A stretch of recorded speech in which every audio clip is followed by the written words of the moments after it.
अस्सलाम वालेकुम प्यारे रीडर्स, कैसे हैं आप सब। Welcome to my magnetic novel. सबसे पहले प्यारे रीडर्स जो इस चैनल पर नए हैं या जिन्होंने अभी तक मेरे चैनल को सब्सक्राइब नहीं किया वो जल्दी से मेरे चैनल को सब्सक्राइब करें और चलते हैं बगैर वक्त ज़ाया किए एपिसोड की जानिब। आज हम रीड करेंगे हास्य मोहब्बत के नॉवल की एपिसोड नंबर 36 जो कि अबीहा राजपूत की तहरीर है। सारा और शहीन ने सानिया का नाश्ता लेकर जाना था, इसलिए सारा तैयार हो रही थी और आहिल शहीर के साथ मस्तियां कर रहा था। वह अब कुछ कुछ लफ्ज़ बोलने लगा था, जैसे मामा, और आज इसने पापा भी बोला था, जिस पर सारा और शहीर दोनों ने हैरत से आहिल को देखा। शहीर को तो बेइंतहा खुशी हुई थी। इसने आहिल के दोनों गाल शिद्दत से चूम लिए, जिससे आहिल रोने की तैयारी पकड़ने लगा। ओहो, शहीर आराम से प्यार किया करे, इसे आपकी दाढ़ी चुभती है। इसे सारा ने आहिल को उठाते हुए कहा और इसे साथ लगाकर चुप करवाने लगी और दोबारा से इसे बेड पर बिठाकर अपनी तैयारी मुकम्मल करने लगी। शहीर ने फिर से आहिल को गोद में बिठा लिया। बोलो पापा, शहीर ने आहिल को कहा, लेकिन इसने लिफ्ट नहीं करवाई। शहीर ने अब की दफ़ा आहिल के पेट में गुदगुदी की, जिससे वो खिलखिलाने लगा। बोल दे यार पापा, शहीर ने मिन्नत करते हुए कहा, लेकिन अब शायद आहिल का मूड नहीं था। शहीर ने फिर से इसके गाल जोर से चूमे, जिससे फिर वो रोने लगा। शहीर, लगता है आज आप मुझे तैयार नहीं होने देंगे। सारा ने आहिल को उठाया और मुलासमा को आवाज़ दी और इससे आहिल को लेकर फरहत बेगम को देने के लिए कहा और खुद फिर से कमरे में आकर शहीर के कपड़े निकालने लगी, जबकि शहीर सारा के पीछे खड़ा हो गया। आहिल को तो भेज दिया है, अब इसका बदला तुम पूरा करोगी, शहीर ने कहा और सारा का रुख अपनी तरफ करके शिद्दत से इसके भी दोनों गाल चूम डाले, जिससे सारा कसमसा कर रह गई। शहीर, तौबा है, बच्चा पता नहीं कैसे बर्दाश्त करता होगा, इसलिए वो आपके पास रोना शुरू कर देता है। आप ऐसे ही जालमाना प्यार जताते हैं, सारा ने अपने गाल सहलाते हुए कहा तो शहीर ने कंधे अचकाए। मेरा तो यही स्टाइल है, शहीर ने आंख मींची और एक दफ़ा फिर से सारा के गालों पर लब रखता हंसता हुआ वॉशरूम में घुस गया, जबकि सारा पीछे अपने सुर्ख हुए गाल देखने लगी। जानती थी वो जानबूझकर इसे तंग कर रहा है। वो मुस्कुराकर अपनी तैयारी मुकम्मल करने लगी। पिस्ता ग्रीन प्योर की कमीज़ और साथ गोल्डन शलवार पहने वो बहुत खूबसूरत लग रही थी। आईने में अपनी तैयारी पर नज़र डालने पर वो नीचे चली गई आहिल के पास। थोड़ी ही देर में शहीर भी ग्रे शलवार कमीज़ पहने और ब्राउन शाल कंधों पर लिए, बाल माथे पर बिखरे थे जो इसकी वजाहत में इजाफा कर रहे थे, नीचे आया तो सारा ने अपनी नज़रें हटा ली ताकि इसे नज़र न लग जाए। सारा की फरहत बेगम ने भी दोनों की तारीफ़ की और इन्हें हमेशा खुश रहने की दुआ दी और साथ सानिया के लिए खाना पैक करने लगी, क्योंकि सानिया को इनके हाथ का खाना बहुत पसंद था, इसलिए उन्होंने सब कुछ ही घर पर अपने हाथों से बनाया था। इन्हें अपने भाई की बेटियां बिल्कुल अपनी बेटियों की तरह अजीज़ थी। सारा आहिल को उठाकर बाहर गाड़ी की तरफ बढ़ गई, जबकि पीछे ही शहीर भी आ गया। सुबह सानिया की आंख पहले खुली, इसने देखा कि साहिल गहरी नींद में सो रहा है और सोते हुए भी इसके चेहरे पर सुकून और मुस्कुराहट है। सानिया को बेख्तियार इस पर प्यार आया। इसने इसकी शेव को सहलाया और उठ गई ताकि फ़्रेश हो सके। नमाज का वक्त हो चुका था, क्योंकि काफ़ी लेट वो सोए थे।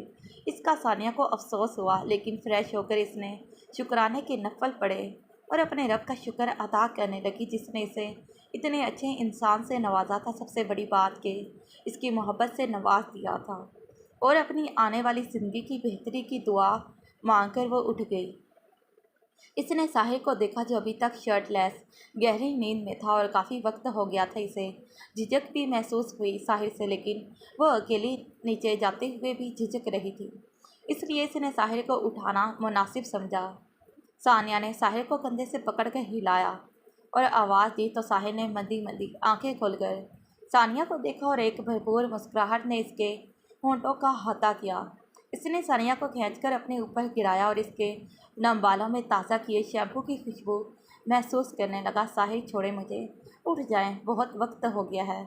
सब क्या सोच रहे होंगे, सानिया ने खुद को छड़वाते हुए कहा, लेकिन साहिल पर उल्टा असर हुआ और इसने सानिया के गिर्द अपना हिसार मज़ीद तंग कर दिया।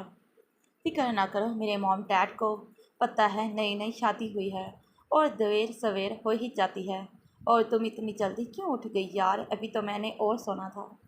उठ जाएं साहिर और वक्त देखें, 9 से ज़्यादा टाइम हो गया है और आपकी नींदें पूरी नहीं हो रही। सानिया ने साहिर से खुद को छुड़वाते हुए कहा, जिससे वह बदमज़ा हुआ और इसने सानिया को घूर कर देखा और अपनी जगह से उठ गया। मैंने आपके कपड़े वॉशरूम में रखे हैं, जल्दी से फ्रेश हो जाएं, सानिया ने कहा तो साहिर वॉशरूम की तरफ बढ़ गया और सानिया ड्रेसिंग टेबल के पास आकर लाइट सा मेकअप करने लगी। थोड़ी देर बाद साहिर फ्रेश होकर आया और साइड दराज से एक डिब्बा निकाला जिसमें एक डायमंड ब्रेसलेट था और सानिया के पास आकर इसे खुद पहनाने लगा। ये तुम्हारी मुँह दिखाई का तोहफा, साहिर ने इसकी कलाई पर लब रखते हुए कहा।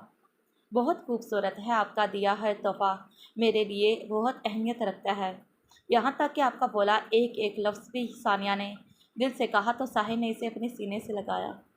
इतने में इनके दरवाजे पर दस्तक हुई तो सानिया पीछे हुई। साहिर के इजाज़त देने पर मुलाजमा ने दरवाज़ा खोला और बताया, पीछे बहू के भाई और भाभी नाश्ता लेकर आए हैं। सानिया समझ गई कि शहीर और सारा आए हैं, इसलिए वो दोनों नीचे की तरफ बढ़ गए। वो दोनों नीचे आए तो सानिया बेगम ने दोनों की दिल ही दिल में नज़र उतारी, क्योंकि वो दोनों साथ बहुत अच्छे लग रहे थे और अपने बेटे के चेहरे पर सच्ची खुशी देखकर वो मसरूर हो गई। साहिर ने आगे बढ़कर अपनी माँ को अपने हसार में लिया और इनकी पेशानी चूमी। इसके बाद वो शहीर के बगल गिर हुआ और सारा को सलाम किया। शहीर ने भी सानिया को साथ लगाकर इसके सर पर हाथ रखा और सानिया ने सारा से मिलकर आहिल को उठा लिया। मुलाजमा के नाश्ता लगाने पर सबने एक साथ खुशगवार माहौल में नाश्ता किया। साथ ही शहीर, साहिर और फरहान साहब बिजनेस के मुतालिक बातें करते रहे। आज रात सानिया और साहिर का वलीमा था, जो कि फरहान साहब ने धूमधाम से करने का सोचा था, इसलिए उन्होंने सबको इनवाइट किया था। सानिया को इरहा कुछ खामोश और उलझी उलझी सी लगी, लेकिन वो वजह जानती थी, इसलिए खामोश ही रही और दिल से इरहा की खुशियों की दुआ की। चूँकि आज वलीमा था, इसलिए इरहा की कल की फ़्लाइट थी, वरना तो वो आज ही जाना चाहती थी। थोड़ी देर वहाँ बैठने के बाद शहीर और सारा ने इजाज़त ली। साहिर इन्हें दरवाजे तक छोड़ने आया। शहीर और सारा के जाने के बाद फरहान साहब और साहिर वलीमे के अरेंजमेंट्स के सिलसिले में मसरूफ़ हो गए। वलीमा का फंक्शन बड़े पैमाने पर किया गया था। फरहान साहब के तमाम जानने वाले और तमाम बिजनेसमैन ने शिरकत की थी। फरहान साहब ने रुखसती जितनी सादगी से की थी, वलीमे का फंक्शन उतना ही धूमधाम से किया था। उन्होंने अपने इकलौते बेटे की खुशी को मनाने में कोई कसर नहीं छोड़ी थी। स्टेज पर लाइट पर्पल मैक्सी, जिस पर गोल्डन और सिल्वर कलर का काम हुआ था, पहने हुए सानिया चांद का टुकड़ा लग रही थी और साथ ही ग्रे टैक्सीडो में साहिर वजाहत का शाहकार लग रहा था। दोनों ही बहुत खुश नज़र आ रहे थे। सदीकी साहब और आसिया बेगम ने दोनों को देखकर बेसाख्ता अल्लाह से इनकी खुशियों की दुआ की। इरहा भी रेस्ट कलर की साड़ी पहने अपने भाई की खुशी में बहुत खुश नज़र आ रही थी और ज़ैनुल आबिदीन, जो ग्रे पेंट कोट में कई नज़रों का मरकज़ था, इसने इरहा को मरकज़ निगाह बना रखा था। बेसाख्ता रात का मंजर आंखों के पर्दे पर लहराया। ज़ैनुल आबिदीन जब ड्रेसिंग रूम से कपड़े बदल कर आया, तब तक इरहा भी शॉवर लेकर चेंज कर चुकी थी। क्योंकि जाफ़र साहब ने लेट जाना था, इसलिए ज़ैन कुछ देर आराम करना चाहता था, इसलिए बिला झिझक इरहा के बेड पर लेट गया, जिससे इरहा कंफ्यूज हो गई और सोफे पर लेटने लगी। बेड पर आ जाओ, खा नहीं जाऊंगा तुम्हें, और पास आकर मेरी बात सुनो। इरहा छोटे छोटे कदम उठाती बेड पर आई तो जैन के एक हाथ में सुर्ख मखमली डबिया थी, जिसमें एक चेन थी जिस पर जी लिखा था। इसने वो इरहा को पास बिठाकर इसे खुद पहनाई। ये हमारे निकाह का तोहफा है, मेरी तरफ से इसे हमेशा अपने गले में रखना। इरहा, मैं नहीं जानता कब तुम मेरे दिल में घर कर गई। मैं तो बस तुम्हारी उदासी देखकर तुम्हें हंसाने के लिए तंग करता था या फिर ऊट पटांग हरकतें करता था, ताकि तुम्हारा जहन डाइवर्ट हो सके। लेकिन इस दौरान कब तुम मेरे लिए ज़रूरी हो गई, मुझे नहीं पता। मैं वादा करता हूँ कभी तुम्हें माजी का ताना नहीं दूंगा। तुम जितना वक्त लेना चाहो ले सकती हो, बल्कि अपने दुख दर्द मुझसे बांटो। मुझे शोहर नहीं, दोस्त समझो। जबकि इरहा के आंसू बेख्तियार हो गए। जैन ने इसे अपने सीने से लगाया तो वह हिचकियों से रोने लगी। आगे बढ़ना बहुत मुश्किल है जैन, आपने क्यों मुझसे निकाह किया? मैं आपको कुछ नहीं दे सकती, इरहा ने रोने के दौरान कहा तो जैन ने इसे सीधा किया और इसके आंसू साफ किए। अल्लाह की मर्ज़ी शामिल थी, इसीलिए तो तुम्हें मेरी किस्मत में अल्लाह ने लिख दिया, और तुम्हारे पास चाहे कुछ ना हो, लेकिन मेरे दिल में बहुत मोहब्बत है तुम्हें देने के लिए, और वही काफ़ी है, जैन ने इरहा को कहा। और फिर इसे लेटने को कहा। इरहा झिझकते हुए लेट गई तो जैन ने भी लेटकर इसे अपने हसार में लेकर आंखें मूंद लीं। किसी के बुलाने पर जैन ख्यालों से बाहर आया और मुस्कुराकर सर झटका। फंक्शन के इख्तिताम पर सानिया और साहिर रस्म के मुताबिक सिद्दीकी साहब के साथ चले गए और बाकी अपने घरों की तरफ। सानिया ने नेहा की तरफ गौर किया तो वो इसे बहुत उदास लगी, क्योंकि वो सबसे छोटी थी, इसलिए इसकी सबको फिक्र रहती थी। सानिया ने नेहा को साथ लगाया। क्या हुआ मेरी जान नेहा, उदास क्यों लग रही हो? अरे नहीं आपी, ऐसी कोई बात नहीं, आपका वहम है, नेहा ने मुस्कुराते हुए कहा। नहीं कोई तो बात है, मूसा से लड़ाई हुई है क्या? अरे नहीं आपी, आप भी ना पता नहीं क्या क्या सोचती हैं, नेहा ने ये बोलकर खिड़की की तरफ मुँह करके अपनी आंखों की नमी छुपाई। वो कैसे बताती कि मूसा के साथ जो लड़की है इसे अच्छी वाइब्स नहीं आती। जब भी वो मूसा से बात करती थी कहीं ना कहीं वो लड़की आकर मूसा को अपनी तरफ मुतवज्जह कर लेती थी ताकि वो इसे बात ना कर सके। मूसा तो शायद इस बात को समझ नहीं रहा था, लेकिन एक औरत की छठी हिस्स बहुत तेज़ होती है और नेहा की छठी हिस्स भी अलार्म दे रही थी। इसे इस लड़की से कोई भले की उम्मीद नहीं थी। इसे लग रहा था कि जैसे वो लड़की मूसा को नेहा से छीनने की कोशिश कर रही है। अब ये मूसा की मोहब्बत का इम्तिहान था कि वो किस सिमत का तयन करता है, पर जो भी था नेहा के दिल में डर बैठ गया था। अनाया और हमजा पहले ही आ गए थे, इसलिए उन्होंने बेहतरीन तरीके से फूल बरसा कर साहिर और सानिया का इस्तकबाल किया था और इन्हें लेकर अंदर की तरफ बढ़े। सानिया ने अनाया से दिलाज को लिया, जो आजकल सबको देखकर मुस्कुराती थी लेकिन मर्दों को देखकर रोने लगती थी, सवाए हमजा और गफ़ार साहब के सिर्फ इनको देखकर हंसती थी। अब भी साहिर ने इसे उठाया तो चीख कर रोने लगी, जिससे साहिर बेचारा बुखला गया और अनाया हंसने लगी। सानिया ने जल्दी से साहिर से दलाज को लिया और इसको प्यार करने लगी। ये सवाए अपने बाप के किसी की शक्ल देखकर नहीं हंसती, मेरे पास भी रोने लगती है, अनाया ने हमजा को देखते हुए साहिर को कहा तो इसने मुस्कुराते हुए सर हिलाया और बाप को माँ के अलावा कुछ नज़र नहीं आता, पता नहीं कैसा जादू किया है मुझ पर।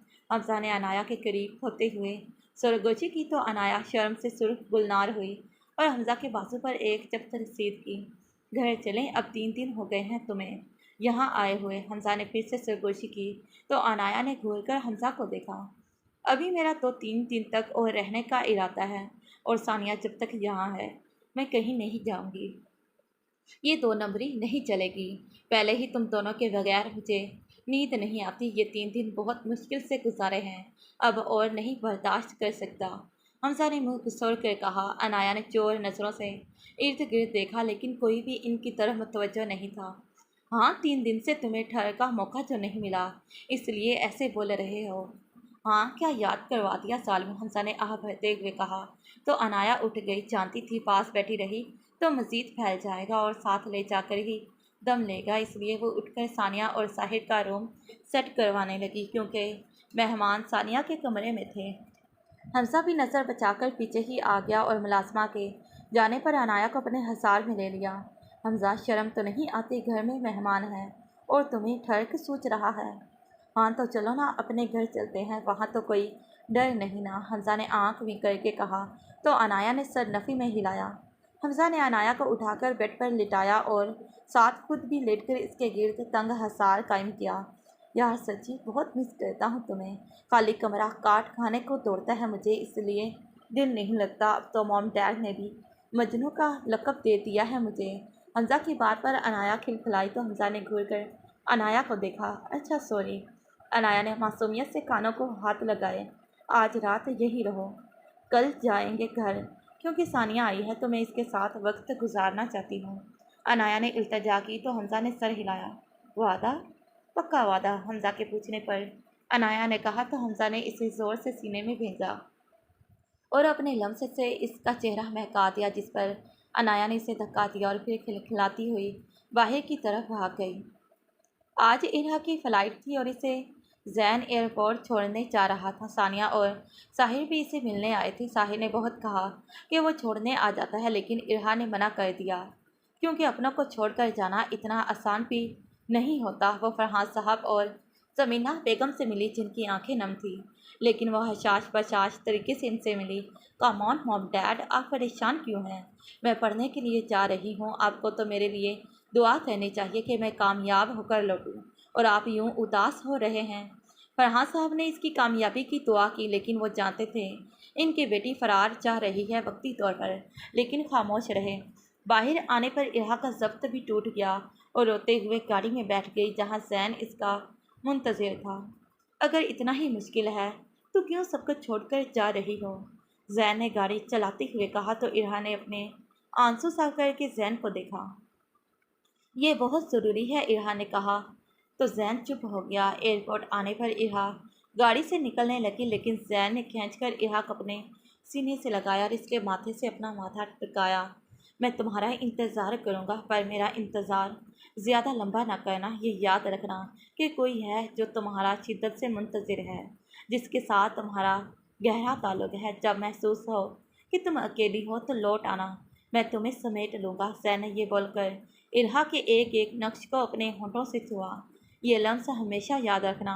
जैन ने इरहा की गर्दन पर लब रखते हुए कहा, जहाँ इसके नाम की चेन इसकी धोतिया गर्दन पर बहुत जच रही थी, और दरवाज़ा अनलॉक कर दिया, जबकि इरहा भी अपनी धड़कनों को संभालती हुई बाहर निकली, जिसे जैन ने अपने लम्स से बखेर दिया था। थोड़ी ही देर में अनाउंसमेंट होने लगी तो इरहा अंदर की तरफ बढ़ी, लेकिन पीछे मुड़कर जैन की तरफ देखा जो इसे मुस्करा कर देख रहा था। फिर न जाने दिल में क्या समाई के भागकर जैन के सीने का हिस्सा बनी और फिर खुद ही पीछे हटकर आगे की तरफ बढ़ गई। अब की दफ़ा इसने पीछे मुड़ने की गलती नहीं की थी और जैन इसे तब तक दिखता रहा जब तक वो नज़रों से ओझल ना हो गई। जारी है। तो प्यारे रीडर्स, ये रही आज की एपिसोड अच्छी लगी हो तो वीडियो को लाइक और एज़ यूजुअल चैनल को ज़रूर सब्सक्राइब कर दें। फिर मिलते हैं इसी नॉवल के नेक्स्ट पार्ट पर। तब तक के लिए अल्लाह हाफिज़, bye bye and take care. Thanks for watching this video.